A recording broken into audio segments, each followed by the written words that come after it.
پڑے گی. تو انہوں نے کہا جی آپ جہاں اجازت لیں, تو انہوں نے پڑھ بھی لی نماز. لیکن مطلب یہ کہ وہاں ایک بھی مسلمان نہیں بچا, وہ مسجد ہی گرجا بن چکی تھی. آپ دیکھیں کہ کتنا بڑا المیہ ہے یہ, جہاں مسلمان تھے اور وہاں اب کوئی مسلمان ہے ہی نہیں. علامہ اقبال نے اس کے بھی مطلب احساس شاعری میں اس کو بھی تذکرہ کیا ہے. ہسپانیہ تو خون مسلمان کا امی ہے, یعنی سرزمین تو وہی ہے جہاں پہلی صدی میں مسلمان آ گئے تھے, طارق بن زیاد جیسا آدمی گیا تھا, لیکن اب وہ سارا اثر ختم ہو چکا. ہم اسلاف کو بھول چکے ہیں, ماضی تاریخ نہیں جانتے ہم. مانند حرم پاک ہے تو میری نظر میں, رو لے اب دل کھول کر اے دیدہ بار, وہ نظر آتا ہے تہذیب حجازی کا مزار. یعنی جو پرانی عمارتیں ہیں وہ ایسے ہی ہے جیسے مسلم تہذیب کا مزار ہو, قبریں نظر آ رہی, بندہ تو کہیں نہیں اس میں, دین پر عمل کرنے والا بھی کوئی نہیں, دین کا داعی بھی کوئی نہیں. رہ گئی رسم اذاں روح بلالی نہ رہی. اذان تو باقی ہے, لیکن وہ جذبہ جو ایک مسلمان کا ہو سکتا ہے, اذان تو ایک طریقے سے اعلان بغاوت ہے. آج ہر آدمی امریکہ سے ڈرتا ہے نا, بلکہ دو آدمی یعنی ہوٹل پہ اور بس اسٹاپ پہ کھڑے ہوتے بھی کہتے بات نہ کرو یار, کوئی سن لے گا. تو اگر ایک آدمی کو آ جائے زور سے کہو اللہ اکبر اسپیکر پہ, تو یہ تو کلمہ بغاوت ہے کہ میں امریکہ کو بڑا نہیں مانتا, میں تو اللہ کو بڑا مانتا ہوں. اور 5 مرتبہ کوئی 1000 مسجدیں کراچی کی ہیں, اس میں یہ آواز آ رہی, لیکن نہ کہنے والے کا یہ مطلب ہوتا ہے کہ میں امریکہ کو چیلنج کر رہا ہوں, اور نہ سننے والوں کو یہ ہوتا ہے کہ یہ جو ہے یہ تو یار بڑی خطرناک کوئی اعلان ہو رہا ہے, کہیں وہ امریکہ والے سمجھ گئے تو مسئلہ ہی ہو جائے گا. کسی کو پتہ نہیں.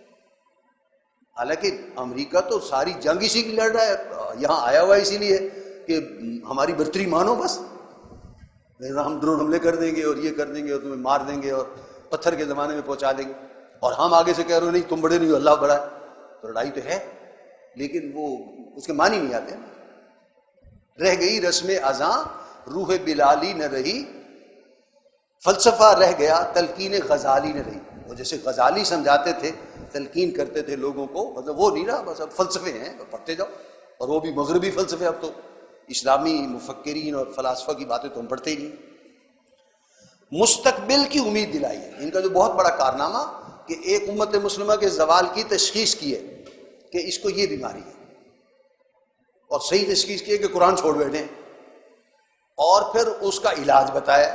قرآن پڑھنا پڑے گا, قرآن سمجھنا پڑے گا, عصر حاضر کے مطابق اس کو یعنی پھر اس کی تبلیغ بھی کرنی پڑے گی, اور نتیجہ کیا نکلے گا بڑی امید افزا. اور صاحب ظاہر وہ خود نہیں کہنے والے, اللہ اس کے رسول کی باتیں جو قرآن سے انہوں نے کہیں. اور علماء حدیثیں علماء پڑھتے ہیں, قرآن علماء پڑھتے ہیں, لیکن وہ نتیجے جو علامہ اقبال نے 100 سال پہلے نکالے, علماء آج بھی وہ نتیجے نہیں نکال سکتے.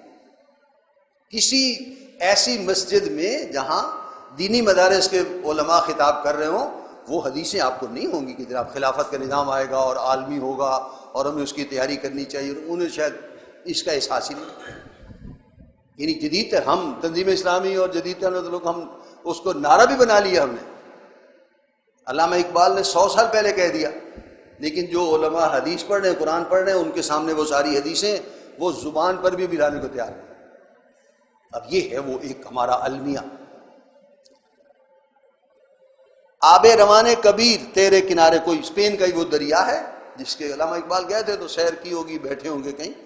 آب روان کبیر تیرے کنارے کوئی دیکھ رہا ہے کسی اور زمانے کے خواب. یعنی وقت تھا پہلے, کبھی مسلمان تھے, آج نہیں ہیں, پھر ایک عالمی خلافت کا دور آئے گا اور مسلمان ہو جائیں گے.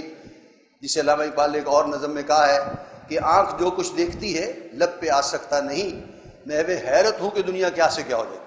انگریزوں کا دور تھا نا, ہم غلام تھے, ہم یہ الفاظ میں نہیں کہہ سکتے تھے کہ انگریز دفع ہو جائے گا اور ختم ہو جائیں گے اور یوں ہو جائے گا اور مسلمان غالب آ جائیں گے. آنکھ جو کوئی دیکھتی نظر آ رہا ہے کہ انگریز یہاں سے چلا جائے گا, پاکستان بن جائے گا, یہ ہو جائے گا, یہ ہو جائے گا, افغانستان میں روس کو ختم کر دیا جائے گا اور ایک تحریک جہاد طالبان کی جیسے اٹھ جائے گی, کوئی نہ کوئی ریئیکشن ہونا چاہیے. تو علامہ اقبال اس کو محسوس کر رہے تھے کہ ایسا ہونا چاہیے, اگرچہ الفاظ میں بیان نہیں کر سکتے کہ وہ انگریز کے غلبے کا دور ہے. نکل کے صحرا سے جس نے سلطنت روما کو الٹ دیا تھا, سنا ہے قدسیوں سے میں نے وہ شیر پھر ہوشیار ہوگا. عرب سے صحابہ نکلے تھے اور ایران کی سلطنت الٹا دی اور کیسر روم کی سلطنت الٹا دی. حدیثوں میں ہے، قدسیوں سے میں نے سنا ہے کہ وہ شیر پھر وہ مسلمان دوبارہ بیدار ہو گئے. آج مغلوب ہیں. جب یہ نظمیں کہی جا رہی تھی تو اس وقت دنیا میں کوئی ملک مسلمانوں کا آزاد نہیں تھا، انگریزوں کے غلام تھے سب. وہ کہہ رہے ہیں کہ میں نے سنا ہے اللہ سے، اللہ کے رسول سے، قدسیوں سے، فرشتوں سے کہ جو ہے وہ شیر پھر ہوشیار ہوگا اور پھر عالم اسلام میں بیداری پیدا ہوگی اور خلافت کا نظام آئے گا، اور اب جب آئے گا تو عالمی ہو جائے گا. اگر عثمانیوں پر کوہ غم ٹوٹا تو کیا غم ہے کہ خون 100,000 اندم سے ہوتی ہے سحر پیدا. رات ہوتی ہے، ستارے بے شمار جگمگا رہے ہوتے ہیں، سورج نکل آتا ہے تو ستارے سارے ختم ہو جاتے ہیں. تو وہ کہہ رہے ہیں کہ ترکی سلطنت اگر چلی گئی اور ہزاروں آدمی پہلی جنگ عظیم میں مارے گئے، کوئی بات نہیں، اس سے ایک نئی سحر طلوع ہونے والی ہے. اب اسلام کا ایک غلبہ ہوگا اور وہ عالمی غلبہ ہوگا. جیسے دن نکل آتا ہے اور ہر ایک محسوس کرے گا کہ یہ ایسا ہو جائے گا. تا خلافت کی بنا دنیا میں ہو پھر استوار، لا کہیں سے ڈھونڈ کر اسلاف کا قلب و جگر. اسلام کیا ہے؟ اسلام کے غلبے کا مطلب کیا ہے؟ 100 سال پہلے ایک بندہ کہہ رہا ہے کہ اس کا مطلب خلافت ہے، وہ نظام خلافت ہے، اور اس کو لانے کے لیے مسلمانوں کو جد و جہد کرنی ہوگی. اسلاف کا طرز عمل لے کے آؤ کہیں سے، وہ دل پیدا کرو، وہ جگر پیدا کرو. اور حیرت ہے کہ آج بھی نہ ہمارے اسکولوں سے وہ آواز اٹھتی ہے، نہ یونیورسٹیوں سے اٹھتی ہے، نہ مساجد سے اٹھتی. کتنی بے حسی ہے کہ ایک آدمی 100 سال پہلے یہ کہہ رہا ہے اور آج تک ہم اس کی بات سمجھ نہیں سکتے. کہتے ہیں پاکستان اس نے بنایا اور یہ کیا اور بڑے احسانات ہیں اور ایسا ہے اور ایسا ہے، لیکن جو وہ کہہ گیا اس پر کوئی توجہ نہیں. علامہ اقبال نے اپنے تاریخی خطبہ اعلی آباد، مسلم لیگ آگے ذکر بھی آئے گا 1906 میں بنی تھی، اور کانگریس 1885 میں بنی تھی. 1906 میں بنگال میں بنی تھی مسلم لیگ. اور پھر یہ تھا کہ ہم کوشش کریں گے مسلمانوں کے حقوق کے لیے، اور ایسے اور ایسے اور ایسے. اس کے ہر سال اجلاس بھی ہو رہے تھے، اٹھک بیٹھک، بس ایسے ہی ڈرائنگ روم کی سیاست تھی. بعد میں پہلے جو ہے وہ کانگریس کے ساتھ کوئی مقابلے بازی تھی، پھر ایسے ہوا، پھر ایسے ہوا، پھر ایک انہوں نے اجلاس بلایا ہے اعلی آباد میں 1930. اس کی صدارت کے لیے علامہ اقبال کو بلا لیا، اور علامہ اقبال نے اس کی صدارتی، اس میں جو صدارتی خطبہ دیا تھا وہ بہت ہی مشہور ہے، اور اس میں انہوں نے تجویز پیش کی تھی. وہ خطبہ ملتا ہے انگریزی میں چھپا ہوا، پڑھنا چاہیے. اس میں وہ تجویز انہیں دی تھی کہ جو حالات بر صغیر میں چل رہے ہیں انگریز کے دور حکومت میں، اور تحریک خلافت پیچھے چل چکی تھی، ایک زوردار انگریز کی حکومت کو ہلا کے رکھ دیا گیا تھا. تو میرے نزدیک اس مسئلے کا وہ کہتے ہیں حل یہ ہے کہ پورے بنگلہ دیش، بھارت، پاکستان کے حوالے سے یہ علاقہ جو موجودہ پاکستان ہے، اس کو اگر مسلم اکثریت کا یہ علاقہ ہے، اس کو اگر ایک مسلم سٹیٹ بنا دیا جائے، جہاں ہندو زیادہ ہے وہاں ہندو سٹیٹ بنا دو. اگر اس علاقے کو مسلم سٹیٹ بنا دیا جائے اور مسلمانوں کو خود مختاری مل جائے کہ اپنی مرضی کا وہاں نظام نافذ کر سکے، تو وہ کہتے ہیں کہ یہ واحد حل ہے جو برطانیہ کے جانے کے بعد یہ یہاں کے امن و امان کا ضامن ہوگا. اور اگر ایسا ہو گیا تو یہاں کے مسلمانوں کو موقع مل جائے گا کہ خطہ زمین ہے اور مسلمان اکثریت میں ہیں، اور جمہوری اقدار کے مطابق بھی اسلام کو نافذ کر کے دنیا میں اسلام کا ایک نمونہ پیش کر سکے. اور وہ جو پردے پڑ گئے تھے بعد میں دور میں، بادشاہوں کے اثرات کچھ نہ کچھ قانون پر پڑی جاتے ہیں اور ترامیم کوئی مرضی کی کر لی جاتی ہیں، تو وہ بھی ہٹا کے اور اصلی صحابہ والا اسلام جو ہے اور پہلی صدی کا اسلام ہم دنیا کو پیش کر سکیں. یہ ہے خطبہ اعلی آباد. علامہ اقبال نے اپنے تاریخی خطبہ اعلی آباد میں کہا کہ اگر ہمیں اللہ نے موقع فراہم کیا کہ ملک کے شمال مغربی حصے، یعنی برطانیہ کا جو علاقہ تھا، پورا برطانوی ہند، جنوبی ایشیا، اس کا شمال مغربی حصہ، یعنی یہ موجودہ پاکستان، انڈیا، بنگلہ دیش، پاکستان کے حساب سے یہ اس کا شمال مغربی حصہ ہے. ملک کے شمال مغربی حصے میں ایک آزاد ریاست قائم ہو گئی مسلمانوں کی، تو ہمارے لیے نادر موقع ہوگا کہ ہم اللہ کے اسلام کے عدل اجتماعی پر ملوکیت کے جو پردے پڑ گئے ہیں انہیں ہٹا کر اسلام کی اصل حقیقت کو دنیا کے سامنے پیش کر سکیں۔ یہ 1930 کا علامہ اقبال کا خطبہ اعلیٰ ہے۔ بھائی اس نے پہلے شکوہ لکھی تھی، جواب شکوہ لکھی تھی، تحریک خلافت چل چکی تھی، اس نے جذبے کا کام کیا، حل بتا دیا نا، اٹھو بھائی ایک ملک قائم کرا دو بس۔ اور اس کے بعد آہستہ آہستہ وہ سارے اقدامات ہوتے چلے گئے کہ جس سے پھر 1947 میں پاکستان بن گیا۔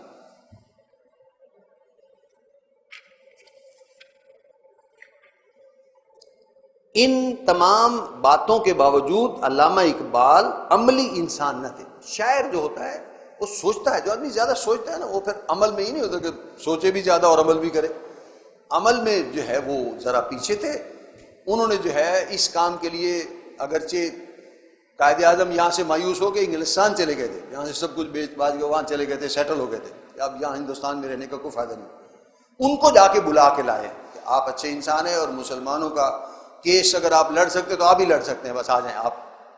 اس لیے کہ اچھے کردار کا انسان تھا، یعنی جو بہت ساری انسان کے اندر دنیا کا لالچ اور پیسے کے پیچھے بھاگنا اور اس طرح کی اس میں بات نہیں تھی، تو علامہ اس کو لے کے آئے اور اس نے واقعی ثابت بھی کر دیا کہ وہ برطانوی ایک جو ان کا وزیر اعظم ہے اس کے مطابق کہ یہ آدمی خریدا نہیں جا سکتا، اس آدمی کو کچھ اس کے منہ میں نہیں ڈالا جا سکتا بنا سماجت خوشامد کر کے کہ یہ بیان دے دو یار۔ وہ اپنے طور پر سمجھے گا کہ یہ کہنا چاہیے تو کہہ دے گا، لیکن اس کو جو ہے وہ اس کی خوشامد کر کے کوئی اس سے بات نہیں کہلوائی جا سکتی، وہ ناقابل فروخت اور اس کی کوئی قیمت نہیں لگائی جا سکتی، اس سے کوئی اپنی مرضی کا بیان نہیں دلوایا جا سکتا۔ یہ انگریزوں نے بھی جو ہے اس شخص کے بارے میں، تبھی تو اللہ نے اس کے ذریعے سے بہت بڑے کام کرا دیا۔ تو علامہ اقبال خود میدان میں نہیں آئے، نہیں ہونا ہی چاہیے تھا کہ وہ پارٹی بناتے اور الیکشن لڑتے اور مسلم لیگ کی صدارت قبول کر لیتے، خود نہیں کیا، قائد اعظم کو بلوا کے ان کو 1934 میں مسلم لیگ کا صدر بنوا دیا، اور پھر اس طریقے پر آگے کام ہو کر وہ پاکستان کے قیام کی راہ جو ہے ہموار ہو گئی۔ خود پنجاب کے مسلم لیگ کے صدر کی حیثیت سے قائد اعظم کے ماتحت کام کیا، حالانکہ خود بلا کے لائے تھے، اور علامہ اور قائد اعظم بڑی عزت کرتا تھا علامہ اقبال کی۔ یہ انہوں نے کہا ہے کہ جو کچھ مجھے علم قرآن کا یا دین کا علم ہے وہ علامہ اقبال نے ہی سکھایا، وہ میرے استاد ہیں، لیکن علامہ اقبال صوبائی صدر کے حیثیت سے قائد اعظم کے ماتحت کام کیا۔ نہ تو انہوں نے جماعت بنائی اور نہ ہی کسی عملی جدوجہد کا آغاز کیا، بلکہ آخری دم تک مسلم لیگ سے وابستہ رہے۔ ایک اور بڑی اہم شخصیت جو پیدا ہوئی جس نے مسلمانوں کے لیے اللہ کی حکومت اور دین کی حکومت برپا کرنے اور نہ اس کا احیاء کرنے کی طرف توجہ دلائی ہے، وہ مولانا ابوالکلام آزاد ہے۔ وہ ہمارے ہاں اتنے اس لیے مشہور نہیں ہیں کہ وہ پاکستان بننے سے پہلے کانگریس میں چلے گئے تھے اور کانگریس پاکستان کی مخالف تھی، اور کچھ لوگ تو جو نیچے کے لوگ تھے کانگریس کے وہ تو پاکستان بننے کے بعد پھر بھی آ گئے ادھر، لیکن جو بڑے لیڈر تھے وہ بہرحال اخلاقاً نہیں آ سکتے تھے کہ ہم نے پاکستان کی مخالفت کی تھی، اب کس منہ سے پاکستان جائیں گے، لہذا وہ بڑے لوگ سارے کے سارے انڈیا میں ہی رہ گئے۔ ان میں سے یہ مولانا ابوالکلام آزاد بھی ہیں، انڈیا کے وزیر تعلیم رہے اور یہ رہے، ان کے نام سے کوئی ادارے بھی وہاں قائم ہیں، اور انڈیا نے بہرحال ان کو کچھ نہ کچھ ان کی جو ہے خدمات کو سراہا ہوا بھی ہے۔ انہوں نے بھی بہرحال 1912 سے 1916 یا 1920 تک بہت کام کیا۔ اسلام کا غلبہ ہونا چاہیے، تحریک چلنی چاہیے، حکومت الہیہ قائم ہونی چاہیے، عوام کو بیدار کرنے میں ان کا بہت بڑا حصہ ہے۔ برِ صغیر میں قرآنی فکر کا دوسرا دھارا مولانا ابوالکلام آزاد مرحوم کی شخصیت سے پھوٹا، جس پر فکر سے زیادہ دعوت کا رنگ غالب ہے۔ خود سوچ کے نتیجہ نہیں نکالا، لیکن علامہ اقبال نے وہ نظمیں کہیں 11 میں 13 میں تو پورے ہندوستان میں وہ چھپی، تو ابوالکلام کچھ پہلے ہی دینی مزاج کے تھے، ان کو اثر ہوئی ہے ہم تو کرنا چاہیے، انہیں رسالے جاری کیے، تحریر بہت اچھی لکھتے تھے تو پورے ہندوستان میں اس کو پھیلا دیا۔ دعوت کا رنگ غالب ہے۔ مولانا مرحوم مفسر قرآن کی حیثیت سے تو بہت بعد میں متعارف ہوئے، اس لیے کہ ترجمان القرآن کی جلد اول ترجمان القرآن مولانا آزاد کی بھی تفسیر کا نام ہے، وہ تو 1930 کے لگ بھگ شائع ہوئی، تاہم ان کی قرآن حکیم کی ترجمانی اور قیام حکومت الہیہ کے لیے دعوت جہاد کا ڈنکا بر صغیر کے طول و عرض میں 1912-1916 البلاغ ایک رسالہ انہوں نے جاری کیا تھا، اور ایک الہلال اس کے ذریعے سے بہت پہلے بچ چکا تھا۔ اب دیکھیے علامہ اقبال نے اس دور میں خلافت کا لفظ استعمال کیا، اور وہ عالم دین ہے اور دعوت دے رہے ہیں، لیکن لفظ جو ہے وہ کہہ رہے ہیں جی حکومت الہیہ قائم ہونی چاہیے۔ حکومت الہیہ نہ قرآن کا لفظ ہے نہ حدیث کا لفظ ہے، لیکن وہ عیسائی لفظ ہے جہاں سے یعنی جو ہے وہ اللہ کی حکومت اور آسمانی باپ کی حکومت اس کا ترجمہ کر کے کیا ہے۔ لیکن علامہ دیکھو جدید تعلیم یافتہ یونیورسٹیوں کا تعلیم یافتہ ہے، لیکن اصطلاح وہ استعمال کر رہا ہے جو قرآن حدیث کی۔ اب یہ فرق ہے، علامہ کو مسلم ذہن اور مسلمانوں نے اس لیے زیادہ عزت دی کہ انہوں نے جو باتیں کہی ہیں وہ قرآن و حدیث کی تعلیمات کے مطابق ہیں۔ اور اس ضمن میں وہ حضرت شیخ الہند جیسی شخصیت تک سے خراج وصول کر چکے تھے۔ حضرت شیخ الہند جو ہیں وہ دیوبند کے تو بڑے عالم تھے اور چاہتے تھے کہ ملک آزاد ہو، لیکن حاضر علماء کی سوچ کا فرق تھا۔ انہوں نے توجہ دلائی تھی ابوالکلام نے کہ ملک آزاد ہونے تو یہ جد و جہد کرنی چاہیے، تو وہ قریب آ گئے۔ اب مسئلہ ہوا کہ جد و جہد کیسے کی جائے۔ شیخ الہند کی رائے یہ تھی کہ یہاں سے بغاوت کر دی جائے اور افغانستان چلے جائے، افغانستان ہماری مدد کرے گا، پھر ہم واپس حملہ کریں گے اور ہندوستان فتح کر لیں گے۔ یہ لیکن ہوائی باتیں تھیں، وہ افغانستان جو ہے وہ برطانیہ کی حکومت سے کیسے ٹکر لے سکتا، یہ علماء کی سمجھ میں نہیں آ رہی تھی بات۔ ابوالکلام آزاد کہہ رہے تھے کہ یہ جنگوں کا زمانہ ختم ہو گیا، آپ یہاں اور طریقے سے جد و جہد کریں گے۔ لیکن شیخ الہند کو اس وقت سمجھ نہیں آئی۔ شیخ الہند حج پہ چلے گئے اور وہاں سے ان کا خیال تھا کہ میں ترکی جاؤں گا اور ترکی کی حکومت جو ہے اس کو کہوں گا کہ جناب آپ ہماری مدد کریں، ہم اسلام نافذ کرنا چاہتے ہیں۔ وہ حالات حاضرہ کا انہیں پتہ ہی نہیں تھا۔ تو ترکی کی حکومت تو وہ ترکی میں خلافت پہلے ختم ہو چکی تھی اور برائے نام تھی، اور 1916-17 میں وہ ترکی جنگ ہار کے اور اس کا نام ہی ختم ہو گیا تھا۔ انہیں حالات کا اندازہ ہی نہیں تھا۔ انگریز نے جو ہے وہ سمجھا کہ یہ تو اگر یہ بندہ وہاں پہنچ گیا تو مسئلہ ہو جائے گا، لہذا وہ حج پر ہی تھے تو وہاں سے گرفتار کر کے اور بحیرہ روم میں ایک جزیرہ مالٹا وہاں پہنچا دیا اور 4 سال قید رکھا ہے 1916 سے لے کے 1920 تک، جب تک خلافت ختم نہیں ہوگی، جنگ ختم نہیں ہوگی، ترکی کے حصے بکھرے نہیں کر دیے اور انہیں سازیر اخبار بھی نہیں دیتے ہوں گے کہ کیا حالات گزر رہے ہیں۔ اس وقت چھوڑا ہے کہ جب وہ سارا ان کا منصوبہ مکمل ہو۔ اور شیخ الہند کو ٹی بی ہو گئی تھی اس زمانے میں، سازیر جیل میں نہ کوئی صفائی نہ ستھرائی نہ کوئی میڈیکل چیک اپ نہ سہولتیں، ایک قیدی اور باغی کو کیسے سہولتیں دے سکتے؟ ان کو ٹی بی ہو گئی تھی اور پھر انہوں نے چھوڑ دیا، ان کو آزاد کر دیا، اس لیے کہ جیل میں یہ آدمی اگر فوت ہو گیا تو پھر اور مسئلہ بن جائے گا ہمارے لیے۔ اور ہوا بھی یہی ہے کہ وہ جون 1920 میں واپس بمبئی پہنچ گئے اور نومبر 1920 میں وفات پا گئے۔ لیکن اس دوران انہوں نے بہت سارے کام کیے ہیں۔ تو یہ شیخ الہند کے ساتھ بھی ابوالکلام آزاد نے اس وقت ان کے احساس ہوا کہ وہ جو ابوالکلام کہہ رہا تھا نا کہ بغاوت اور جنگ اور ترکی سے کوئی توقع رکھنا مدد کی افغانستان، وہ بات غلط ہے۔ پھر شیخ الہند چاہ رہے تھے کہ ابوالکلام کو سارے جو ہندوستان کے مسلمان ہیں وہ اکٹھے ہی امام الہند مان لیں اور اس کی رہنمائی میں جد و جہد کریں، لیکن بس وہ بات آڑے آ گئی جو تنظیم اسلامی کے لوگوں کو بھی پیش آتی ہے کہ ابوالکلام آزاد کسی مدرسے کا پڑھا ہوا نہیں تھا۔ جس میٹنگ میں وہ ہوا نا طے کہ جناب ان کو امام الہند بنایا جائے، تو کسی نے نام تجویز کیا کہ جناب بہت اچھا کام کر رہے ہیں یہ ماشاء اللہ ابوالکلام آزاد صاحب، ان کو بنا دیا جائے۔ اس پہ اعتراض ہو گیا کہ یہ فلانی کتاب پڑھ کے دکھا دیں اور فلانی کتاب کا فلانا صفحہ پڑھ کے دکھا دیں، اس کا ترجمہ کر دیں، وہ نہیں کر سکے۔ تو بس جناب وہ تجویز ساری ختم۔ شیخ الہند کا بھی انتقال ہو گیا اور وہ بدل ہو گئے اور پھر کانگریس میں چلے گئے سیدھے کہ یہاں تو کوئی امید ہے ہی نہیں، وہ جد و جہد کرتے۔ انہوں نے 1920-21 میں جب بعض علماء کی مخالفت کے باعث مولانا مرحوم امام الہند کے منصب پر فائز ہوتے ہوتے رہ گئے تو ایک شدید رد عمل ان کی طبیعت میں پیدا ہوا اور وہ اسلام کی انقلابی جد و جہد، یعنی اسلام کے غلبے کی جد و جہد کی جائے، تج کر کے انڈین نیشنل کانگریس کی بھول بھلیوں میں گم ہو گئے اور انقلابی جماعت حزب اللہ جس کی بنیاد بیعت پر رکھی گئی تھی اپنے ہی ہاتھوں ختم کر دی۔ کام بہت اچھا تھا لیکن بہرحال کسی وجہ سے حالات کا جبر تھا یا جو بھی تھا نہیں ہو سکا۔ احیائی کام میں اگلی شخصیت جو ہے وہ ابوالعلا مودودی کی ہے۔ رحمہ اللہ، جماعت اسلامی، فکری انقلابی میدان کو خالی ہوئے یعنی کچھ زیادہ عرصہ نہیں گزرا تھا، یعنی ہندوستان میں بر صغیر میں احیائی عمل کی، وہ جو مغل اعظم نے اسلام کو ختم کر دیا تھا تو اس کے بعد مسلمانوں نے جاگ کر احیاء اسلام کا کیا کام کیا، اس کی تاریخ ہم اس وقت پڑھ رہے ہیں۔ اس میں اہم نام جو ہے ماضی قریب کا وہ مولانا ابو الاعلیٰ مودودی ہے۔ فکری انقلابی میدان کو خالی ہوئے کچھ زیادہ عرصہ نہیں گزرا تھا، یعنی ابوالکلام میدان سے ہٹ گئے، وہ انڈین کانگریس میں چلے گئے تو وہ صاف ظاہر ہے وہ جو اسلامی حکومت الہیہ کا قیام تھا وہ نعرہ پیچھے چلا گیا، تو اس جگہ خالی جگہ کو پر کرنے کے لیے مولانا ابو الاعلیٰ مودودی سامنے آئے ہیں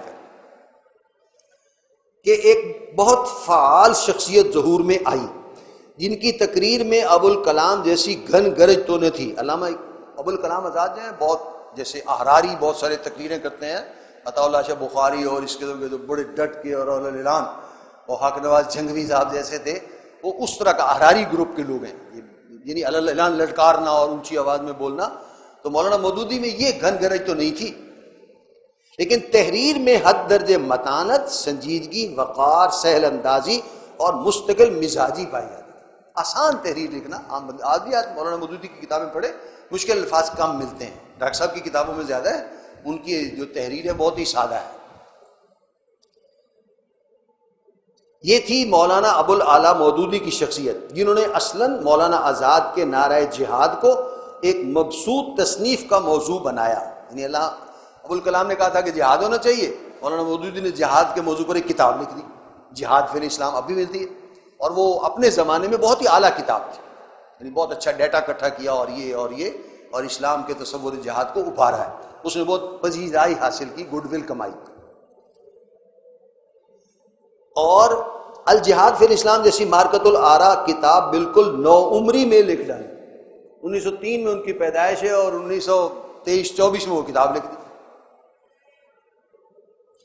پھر 1932 میں مولانا آزاد کی تفسیر ترجمان القرآن کے ہم نام ماہنامے کے ذریعے قرآن حکیم کی ترجمانی اور خاص طور پر اس کی انقلابی دعوت کے تسلسل کو باقی رکھا۔ ابوالکلام آزاد نے ترجمان القرآن کی تفسیر لکھی تھی، وہ چونکہ ہٹ گئے تھے لہٰذا انہوں نے ترجمان القرآن کے نام سے 1933 میں رسالہ جاری کر دیا جو ابھی بھی جاری ہے، جماعت اسلامی اب اس کو لے کے، بلکہ 2 ترجمان القرآن ہیں، ایک مولانا مودودی کا خاندان نکال رہا ہے اور ایک عالمی ترجمان القرآن وہ جماعت اسلامی نکال رہی ہے۔ اختلاف ہو گئے تھے کوئی 3 سال پہلے اور بڑے لڑائی جھگڑے کے بعد نام کے ساتھ عالمی کر کے وہ جماعت اسلامی نکال رہی ہے، اور وہ ترجمان القرآن جو ہے ان کے خاندان میں چلا گیا ہے، اور وہ خیر باقاعدگی سے اتنا چھپ بھی نہیں رہا، لیکن وہ پراپرٹی رائٹس جو ہے وہ ان کے پاس ہے۔ یہ 1933 میں جاری ہوا تھا۔ 1941 میں انہوں نے حکومت الہیہ کے نصب العین کے پیش نظر جماعت اسلامی قائم کی۔ لاہور میں یہ جماعت بنی ہے، اس کا بھی ایک پس منظر ہے۔ مولانا مودودی حیدرآباد دکن کے رہنے والے تھے اور ان کو علامہ اقبال نے پنجاب بلوایا تھا اور ایک خاص مقصد کے لیے بلایا تھا، لیکن وہ مقصد پورا نہیں ہو سکا، علامہ اقبال وفات پا گئے۔ علامہ اقبال نے 1930 میں جو آئیڈیا پیش کیا تھا کہ ایک ریاست بننی چاہیے مسلمان اکثریت علاقے میں، جس میں مسلمان اکثریت میں ہوں گے تو جمہوریت کے اصول کے مطابق قانون نافذ کر سکیں گے اور وہ ریاست ہو جائے گی۔ اب اس ریاست کے لیے قانون چاہیے تھا، مدون قانون، یعنی اسلام ایک تو ہے نا کہ جی آپ یہ حدیث پڑھ لیں اور قرآن کی آیتیں پڑھ لیں اور جج صاحب فیصلہ سنا دیں، یہ ہر جج کو اختیار نہیں دیا جا سکتا۔ سپریم کورٹ کو تو اختیار ہو سکتا ہے، ہائی کورٹ کو بھی، لیکن یہ جو نیچے وہ ہمارے یو سی کی سطح پر کوئی جج بیٹھتا ہے یا ضلع کی سطح پر، تو اس کو یہ اختیار نہیں دیا، اس کے لیے تو قانون چاہیے، یہ جرم ہے تو یہ سزا ہے، یہ جرم ہے تو کوڈیفائڈ لا چاہیے ہوتا ہے۔ علامہ اقبال خود قانون دان تھے، انہیں احساس تھا کہ ایسا قانون بننا چاہیے اور مدون ہونا چاہیے، یعنی کتاب کی شکل آ جانی چاہیے تاکہ جب پاکستان بنے تو یہ چیز فوراً کام آ جائے۔ انہوں نے بہت سارے علماء کو یہاں بھی خطوط لکھے تھے کہ آپ آ جائیں، ہم مل کے کام کرتے ہیں۔ مصر خطوط لکھے تھے کہ کوئی ایسا عالم دے دو ہمیں جو انگریزی بھی جانتا ہو، عربی بھی جانتا ہو، اور پھر ہم مل کر، علامہ نے کہا کہ کام کریں گے اور اسلام کا قانون مدون کر دیں گے۔ انہوں نے صاف جواب دے دیا کہ ہمارے پاس، اعلیٰ ازہر والوں نے، کہ ہمارے پاس کوئی ایسا عالم دین نہیں ہے جو انگریزی جانتا ہو۔ یعنی ایک تو ہے نا کہ وہ چھٹی جماعت کی انگریزی جانتا ہے، نام لکھ لیتا ہے، وہ مطلب کوئی جو واقعی اس کی باریکیوں کو سمجھتا ہو، کوئی عبارت لکھ سکتا ہو، کوئی بات ہو، وہ کوئی ایسا عالم دین نہیں۔ پھر انہوں نے یہاں بر صغیر میں انور شاہ کاشمیری صاحب تھے، بہت ہی یعنی ذہین فتین قسم کا باصلاحیت عالم دین تھے، ان کو لکھا کہ آپ آ جائیں، تو وہ بھی بس کچھ سوچتے رہے کہ یہ جی مشورہ جی کرتے ہیں اور وہ آ نہیں سکے کہ 1933 میں ان کا انتقال ہو گیا۔ پھر علامہ اقبال نے مولانا مودودی کو لکھا کہ آپ اگر پنجاب شفٹ ہو جائیں تو یہاں اپنے عقیدت مند کو علامہ نے کہا بھی تھا، وہ پٹھان کوٹ جو مرکز بنا نا جماعت اسلامی کا، وہ زمینیں ایک چودھری نیاز علی صاحب تھے ان کی تھیں، انہوں نے رقبہ دے دیا اور کئی عمارات بنا دی کہ آپ یہاں آ کے مرکز قائم کر لیں۔ تو پھر علامہ نے کہا تھا کہ ہم مل بیٹھ کے کام کریں گے اور اسلامی قانون اس کو مدون کر دیں گے، لیکن وہ کچھ مولانا مودودی کو آتے ہوئے دیر لگ گئی اور وہ فروری 1938 میں پہنچے، ابھی سامان سیٹ ہی کر رہے تھے کہ وہ 21 اپریل 1938 کو مولانا علامہ اقبال کا انتقال ہے، اور وہ کام جس کے لیے بلایا گیا تھا وہ کام نہیں ہو سکا۔ مولانا مودودی نے اس کام کا دوبارہ تذکرہ بھی کبھی نہیں کیا، یعنی اور کاموں میں لگ گئے، وہ کام نہیں کیا۔ اور ضمنی طور پر آپ کے سامنے میں رکھ دوں کہ جب پاکستان بنا ہے نا یہ، اور فیصلہ ہو گیا تھا 2 جون 47 کو کہ بھئی ملک تقسیم ہو جائے گا، اور تاریخ طے ہو گئی تھی کہ 14 کو پاکستان اور 15 کو انڈیا آزاد ہو جائے گا، تو اس سے 2-3 دن پہلے وہ پھر ہجرت شروع ہو گئی تھی، لوگ آنا شروع ہو گئے تھے۔ 11 اگست کو قائد اعظم بھی دہلی سے یہاں آ گئے تھے کہ ابتدائی انتظام کر دیں، اور پھر 14 کو اعلان ہوگا تو صاف ظاہر حکومت مسلمانوں کے ہاتھ آ جائے گی۔ تو 13 کو ایک میٹنگ ہوئی تھی کہ وہ جو بھی اس وقت کی قومی اسمبلی تھی، اس کے جو مسلمان ممبر تھے جو پاکستان کے حصے میں آئے تھے اور یہاں ہجرت کر کے آ گئے تھے، ان کا ایک اجلاس بلایا گیا کہ بھئی اب ملک ہم نے چلانا ہے تو بتاؤ کیا کریں۔ اگلے دن 13 کو اجلاس ہوا تھا تو 14 کو آزاد